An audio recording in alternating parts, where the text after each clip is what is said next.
Welcome to Right versus Left News, your daily briefing on the stories that matter, told from both sides of the aisle. I'm your AI host, Chris, and each day I bring you the most important political and cultural news, with perspectives from conservative and progressive voices. No spin, no agenda, just the facts and the opinions that shape our national conversation. Let's dive in. Here's the quick overview. Today we're tracking 5 big stories. First, the CDC's major overhaul of the childhood vaccine schedule. Second, Congress sprinting to avoid a January 30th government shutdown. Third, President Trump huddling with House Republicans to set a 2026 agenda at the Kennedy Center. Fourth, the 5th anniversary of January 6th, with a political fight over a missing memorial plaque.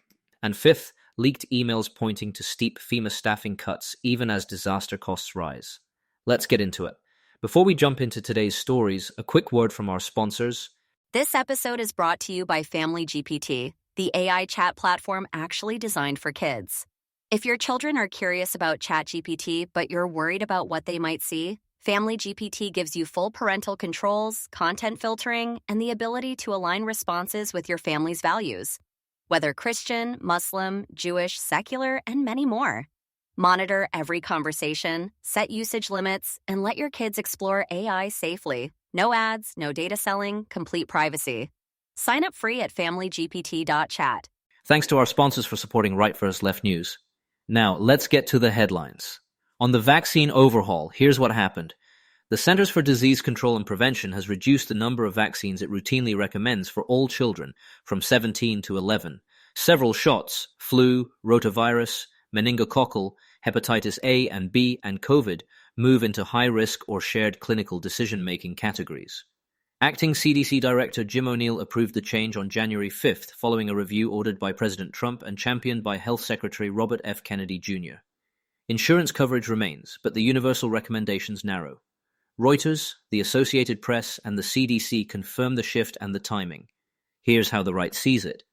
Conservative outlets say the overhaul could restore trust after the pandemic, giving families and pediatricians more discretion, and bringing the U.S. closer to peers that vaccinate against fewer diseases without worse outcomes. Supporters emphasize that core vaccines like MMR, polio, DTaP, Hib, pneumococcal, HPV, and varicella remain universal, and that all vaccines on the schedule are still covered by insurance. Here's how the left sees it. Progressive voices warn the change risks lower uptake and more outbreaks of preventable illnesses, criticize bypassing the CDC's expert advisory panel, and question placing a vaccine skeptic in charge of policy. Physicians' groups note that flu and rotavirus shots in particular prevent large numbers of pediatric hospitalizations, and moving them out of the universal category could sow confusion. On Congress and the shutdown clock, here's what happened. Lawmakers are staring at a 4-week deadline. Current funding expires January 30th. Only 3 of the 12 full-year appropriations bills are done. Leaders released a 3-bill bipartisan package this week to keep momentum, but 9 bills remain. The first bundle would fund agencies like Energy, Commerce, Interior, Justice, the EPA, and science programs through September 30. Here's how the right sees it. Conservatives argue any deal should restrain spending and avoid massive omnibus packages. Some push to reject what they call wasteful subsidies, insist on tighter caps, and return to regular order. The lesson they draw from the last shutdown: voters want spending discipline, not chaos. Here's how the left sees it. Progressives stress avoiding another shutdown after last year's 43-day stoppage, the longest ever, while protecting domestic priorities, research, and social services. Democrats appear less inclined to force a new standoff, but still press for healthcare affordability measures, arguing shutdowns hurt workers and the broader economy. On Trump and House Republicans, here's what happened. President Trump is meeting today with House Republicans at the Kennedy Center. Its board, stocked with Trump allies, recently voted to rebrand it the Trump Kennedy Center, a move now facing legal challenges. The session aims to unify the GOP's 2026 agenda on taxes, border policy, healthcare, and spending ahead of the midterms. With a razor-thin House majority and a shutdown deadline looming, coordination is essential. Here's how the right sees it. Supporters cast the gathering as necessary message discipline, aligning behind a tax and border package, pushing affordability measures, and signaling unity after internal rifts. The goal is to move a single GOP-drafted package and avoid a Senate watering down. Here's how the left sees it. Progressive outlets view the venue choice and the rebranding fight as norm-busting optics, more campaigning than governing, with questions about transparency and potential conflicts. Legal scrutiny over the renaming continues, and divisions remain over expiring health insurance subsidies. We'll be right back with more of today's news after this brief message. This episode is brought to you by Family GPT, the AI chat platform actually designed for kids. If your children are curious about ChatGPT, but you're worried about what they might see, Family GPT gives you full parental controls, content filtering, and the ability to align responses with your family's values. Whether Christian, Muslim, Jewish, secular, and many more. Monitor every conversation, set usage limits, and let your kids explore AI safely. No ads, no data selling, complete privacy. Sign up free at familygpt.chat. Thanks again to our sponsors. Now back to the news. On the January 6th anniversary, here's what happened. It's the 5th anniversary of the attack, and there's a new controversy. A legally mandated Capitol plaque honoring officers who defended the building still isn't on public display. It's believed to be in storage. 2 officers sued to force installation, the Justice Department moved to dismiss, and more than 100 Democrats have hung replica plaques outside their offices.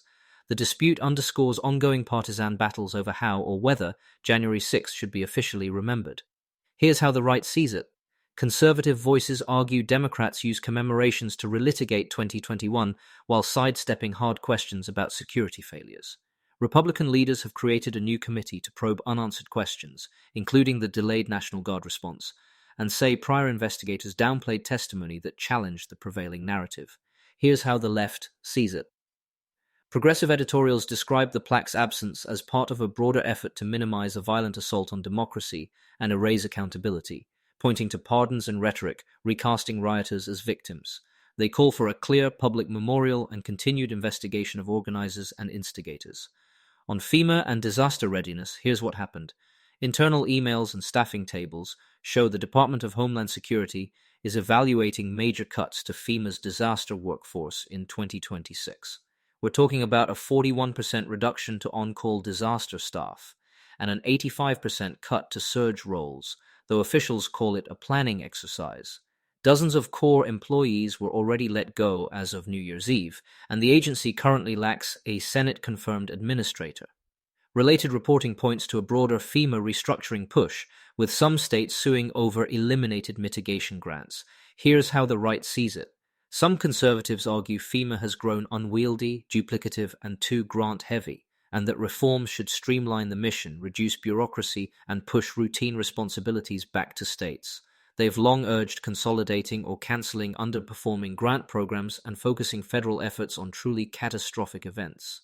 Supporters say right-sizing could free funds for other security priorities. Here's how the left sees it.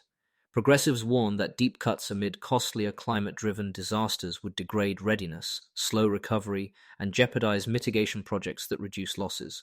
They point to risks from scrapping programs like BRIC, billions in prevention dollars, and warn staffing reductions could undercut post-Katrina reforms meant to preserve FEMA's core functions.